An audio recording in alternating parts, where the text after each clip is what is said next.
Hi, I'm Scott Moore. Welcome to the Augustinian Monestary here in Erfurt. Hello, my name is Bernd Prigge and I'm the pastor of this beautiful place. We are in the monastery where Martin Luther lived for 6 years as a monk.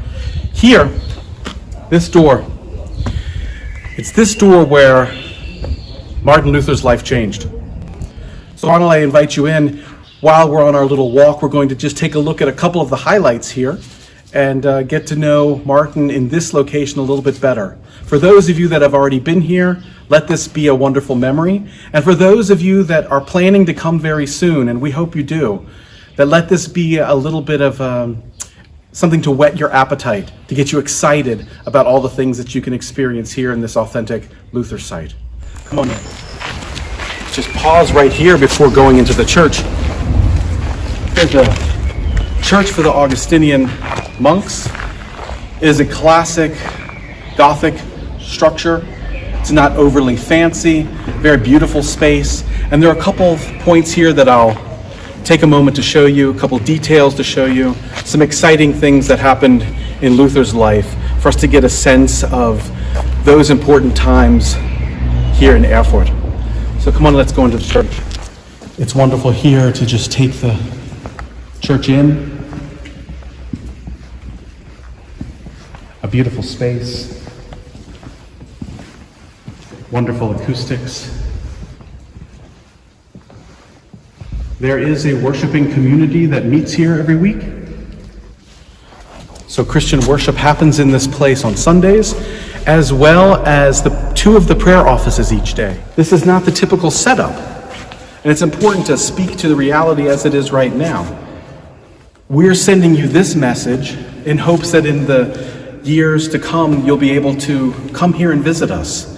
And we know that many people had to cancel their trips in this year 2020 because of the effects of the coronavirus around the world and the decisions many of our governments have made to try to keep people safe and restrict travel.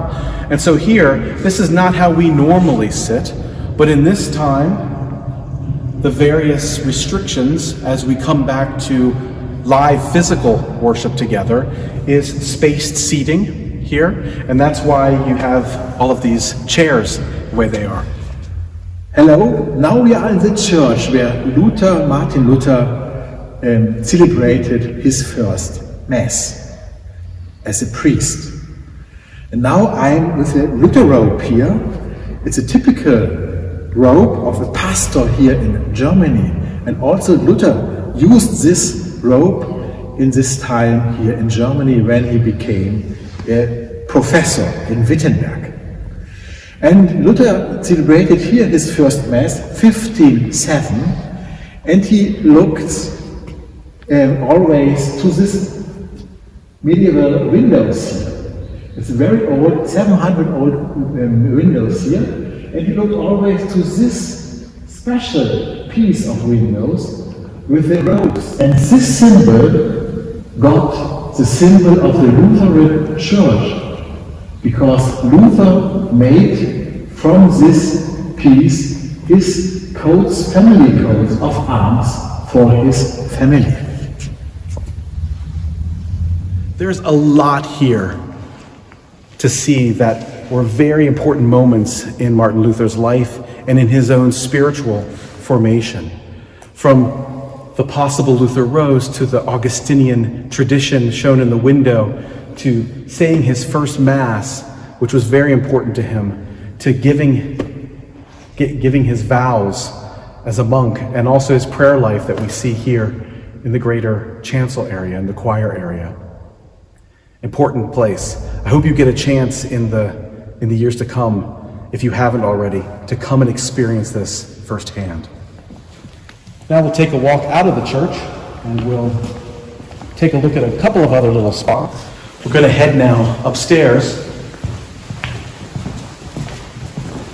into an area of the complex that has been set apart for learning and understanding Luther's time a little bit better.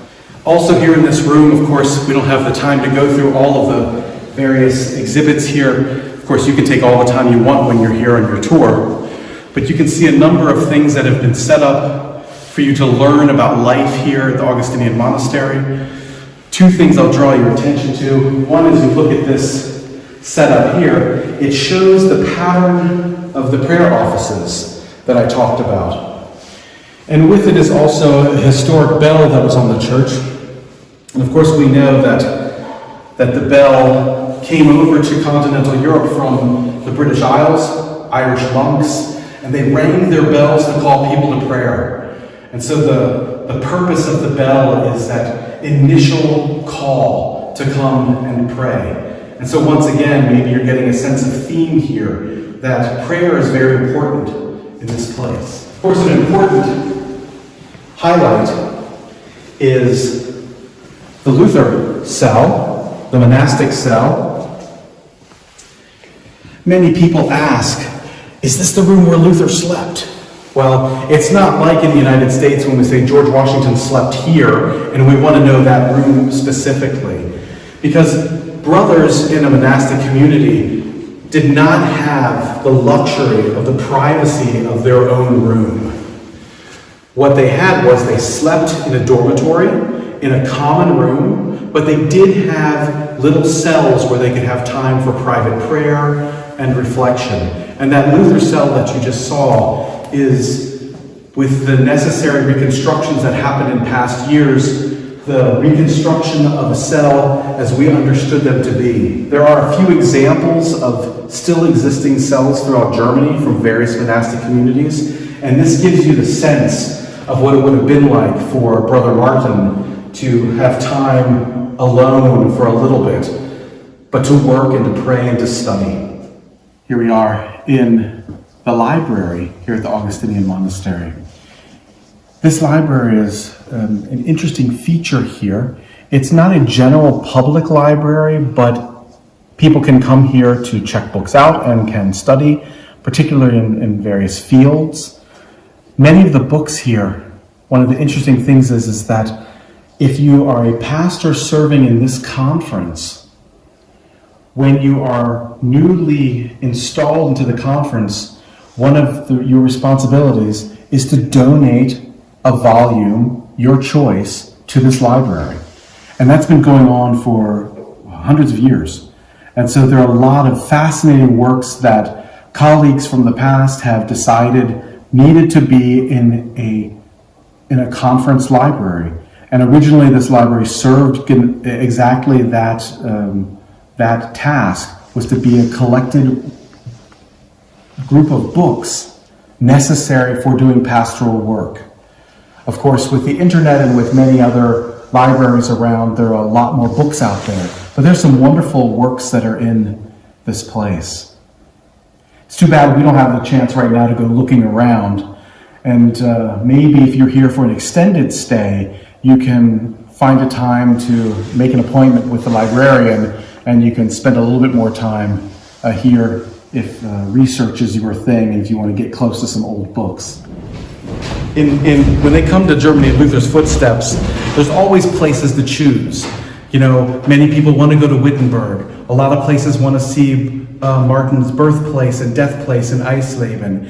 And sometimes groups have to make choices. But I have to tell you, as someone who has lived and worked in many different Luther cities, Erfurt is definitely a city you don't want to miss.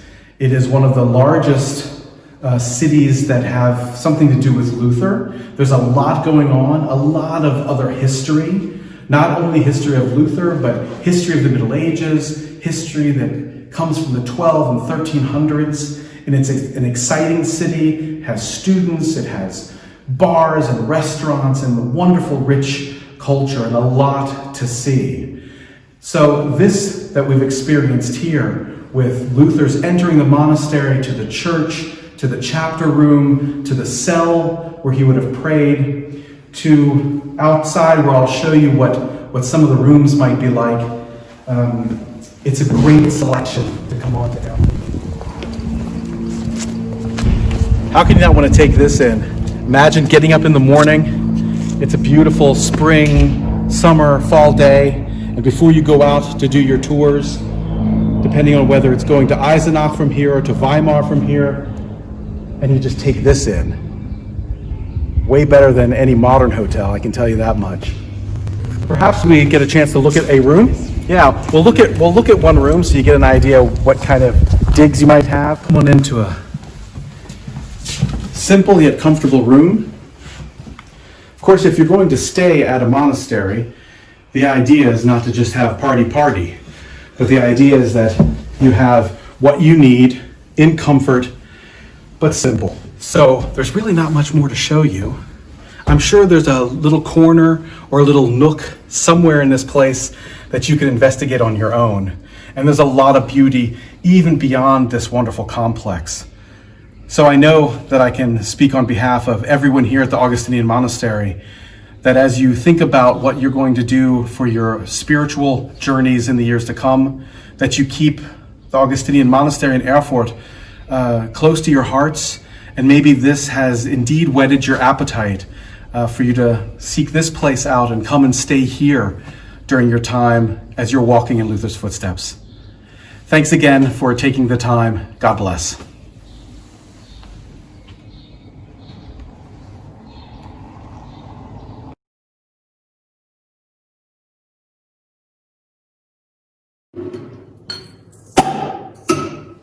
What a sound. What a sound.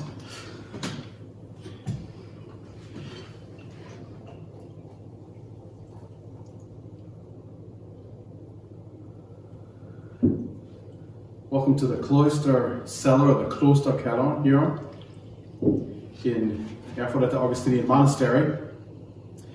Just poured ourselves a wonderful beer. We know actually from some writings of Luther that he really liked wine. But we know that beer was consumed everywhere, and that Martin actually loved the beer that his wife, Katie Luther, brewed in Wittenberg. One of the things that's interesting when we think about beer is that during the Middle Ages, during Martin Luther's time, it was, of course, dangerous to drink the water. Water purification was not really something that was known at that point. But what was known was that when you brew or distill water in some kind of form, that for some reason it was safe. And so everybody drank beer at that time, even children. Of course, what they drank was weak beer, and weak beer would have maybe had 0.5% or 1%. They didn't check it very closely, but it had been brewed and distilled slightly so that it was purified. It had been cooked, boiled, and it was safe to drink. And so they made the beer here in the monastery? That's right, the monastery to make beer? Right. Yeah. The monks here were very, very industrious. They worked in a number of areas. They produced woad for the dyeing process, and they also made beer for their own consumption and for sale. And so something to keep you healthy, a good beer to keep you healthy in case the water's bad. So to your health and to our health. Prost, zum Wohl.